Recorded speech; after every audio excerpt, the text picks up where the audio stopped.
মা, মা, ওই ফেরিওয়ালাটা আবার এসেছে।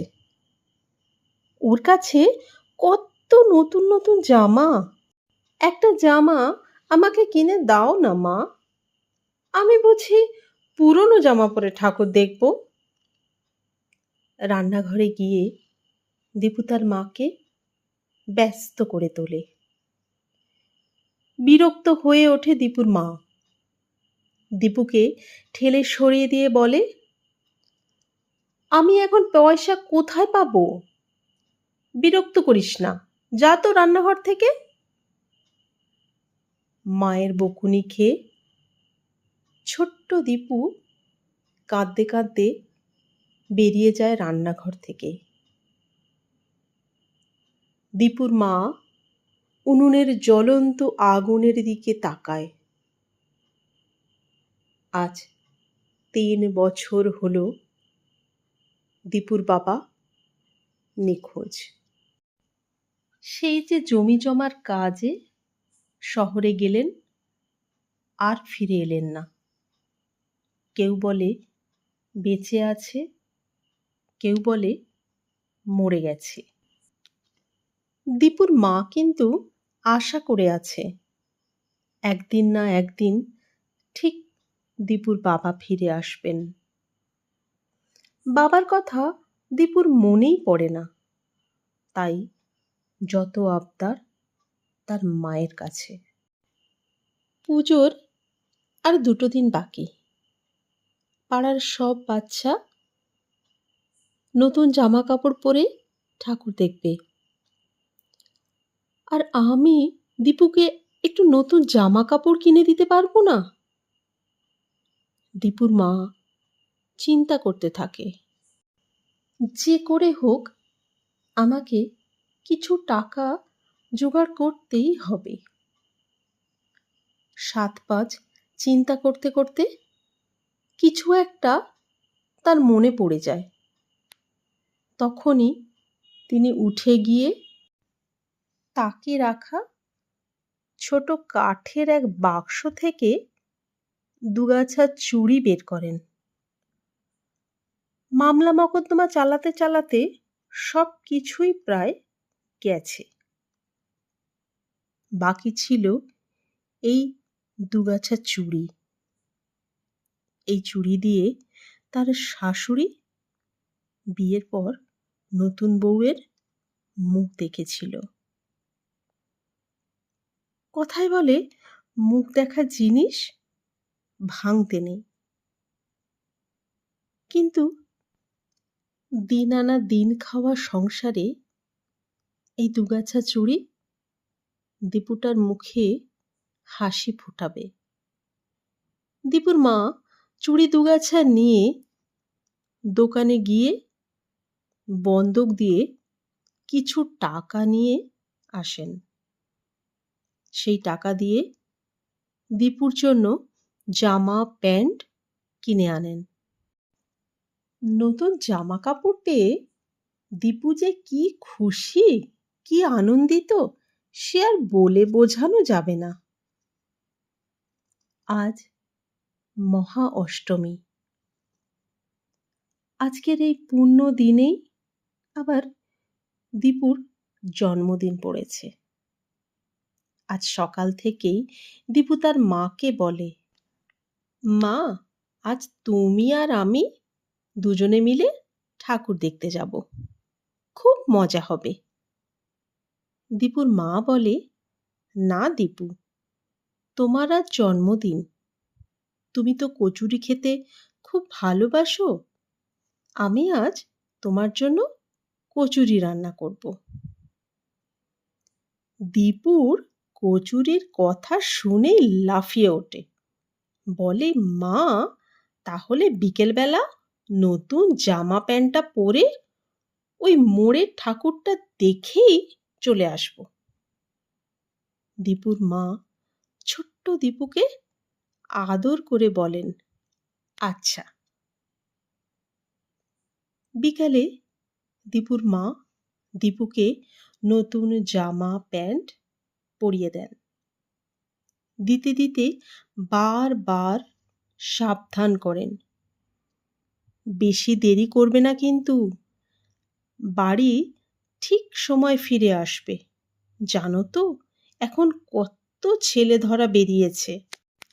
কেউ যদি তোমাকে কিছু খেতে দেয় অথবা কেউ যদি তোমাকে বলে চলো ঠাকুর দেখতে নিয়ে যাব, তুমি কিন্তু কখনো তাদের সঙ্গে যাবে না। দীপু জামা প্যান্ট পরে সেজে গুজে দৌড়ে বেরিয়ে যায়। মায়ের কথাগুলো শোনে ঠিকই, কিন্তু ঠিক বোধগম্য হয় না। রাস্তার মোড়ের পুজো প্যান্ডেলে গিয়ে দাঁড়ায় দীপু। তার বন্ধুদের দেখায় নতুন জামা, নতুন প্যান্ট। তারপর বন্ধুদের সঙ্গে খেলায় মেতে ওঠে। রাস্তার মোড়ে একটা বাস এসে দাঁড়ায়। অনেক লোক ওঠানামা করছে। দীপু অনেকক্ষণ ধরে লক্ষ্য করে। তারপর নিজেই বাসে উঠে জানালার ধারে একটা সিটে গিয়ে বসে পড়ে। জানালা দিয়ে দেখতে থাকে রাস্তায় কত লোকজন, কত আলো। কন্ট্রাক্টর এসে দীপুকে জিজ্ঞাসা করে, এই খোকা, কোথায় নামবে তুমি? দীপু বলে, জানি না তো। কন্ট্রাক্টর আবার জিজ্ঞাসা করে, তোমার সঙ্গে কে আছে? দীপু আবার বলে, কেউ নেই তো। কন্ট্রাক্টর দীপুর হাতটা ধরে বাস থেকে নামিয়ে দেয়। রাস্তায় নেমে দীপু তো অবাক। এখানে কত বড় বড় প্যান্ডেল, কত আলো, কত আলোর খেলা, কত লোকজন। দীপু দেখে আর অবাক হয়ে যায়। দীপু রাস্তা দিয়ে হাঁটতে থাকে আর ওইসব দেখতে দেখতে অনেক দূর এগিয়ে যায়। রাস্তার দোকানগুলোতে কত খাবার দাবার সাজানো। হঠাৎ এক জায়গায় দীপু দাঁড়িয়ে পড়ে। দেখে একটা দোকানে কচুরি তৈরি হচ্ছে। কচুরি দেখেই দীপুর মার কথা মনে পড়ে যায়। মার জন্য মন কেমন করে ওঠে।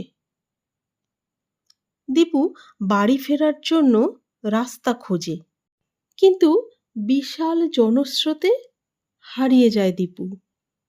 সে চিৎকার করে কাঁদে আর এর ওর হাত ধরে বলে, আমি মার কাছে যাব, আমাকে মার কাছে নিয়ে চলো।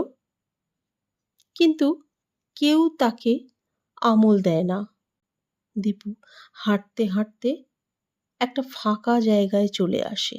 দীপু খুব ভয় পেয়ে যায়। ফুটপাতের ওপর বসে মুখে হাত চাপা দিয়ে ডুগরে ডুগরে কাঁদে। একটা ট্যাক্সি এসে দাঁড়ায় তার সামনে। একটা লোক ট্যাক্সি থেকে নেমে বলে, খোকা, মার কাছে যাবে? দীপু মার কথা শুনে লোকটার কোলে উঠে পড়ে। লোকটা দীপুকে নিয়ে ট্যাক্সিতে উঠে পড়ে। রাত বাড়তে থাকে। দীপুর মার রান্না সব শেষ, কিন্তু দীপু এখনো ফিরছে না দেখে তার মা উদ্বিগ্ন হয়ে ওঠেন। যত রাজ্যের দুশ্চিন্তা এসে হাজির হয়। রাস্তার মোড়ে গিয়ে একে তাকে জিজ্ঞাসা করেন, আমার দীপুকে কোথাও দেখেছো? একটা ছোট বাচ্চা নতুন জামা কাপড় পরে আছে। কিন্তু কেউ দীপুর খোঁজ দিতে পারে না। সারা রাত অনেক জায়গায় তাকে খোঁজাখুঁজি করল দীপুর মা, কিন্তু কোথাও দীপুর চিহ্ন পাওয়া গেল না। দীপুর মা পাগলের মতো হয়ে যায়। রাস্তার মোড়ে দাঁড়িয়ে একবার একে বলে, একবার তাকে বলে, আমার দীপুকে এনে দাও না, আমি তার জন্য কচুরি রান্না করে রেখেছি। আজ 5টা বছর কেটে গেছে। আজও পুজো হলেই, রাস্তায় আলো জ্বললেই দীপুর মা এই প্যান্ডেল থেকে ওই প্যান্ডেল, ওই প্যান্ডেল থেকে সেই প্যান্ডেল, সব জায়গায় দীপুকে খুঁজে বেড়ায়। তারপর আবার এসে সেই ফুটপাতে বসে পড়ে। আঁচলের খুঁটটাতে দুটো শুকনো কচুরি বাঁধা আছে। মাঝে মাঝে খুঁট খুলে কচুরি দুটো বের করে সযত্নে তাতে হাত বোলায়। আবার কচুরিগুলো আঁচলের খুঁটে বেঁধে রেখে দেয়। পাড়ার লোকেরা বলে, এই পাগলি ছেলেকে খুঁজতে খুঁজতে বোধহয় এখানেই শেষ হয়ে যাবে। একজন সন্তানহারা মায়ের যন্ত্রণা বোধহয় সমাজের মানুষ বুঝতে পারবে না। কিন্তু দীপু হয়তো আজও বেঁচে আছে, অথবা নেই, কিন্তু সেই মা আজও সেই ফুটপাতে দীপুর জন্য বসে আছে। হয়তো আজীবন কাল সে বসে থাকবে তার ছেলের আসার অপেক্ষায়।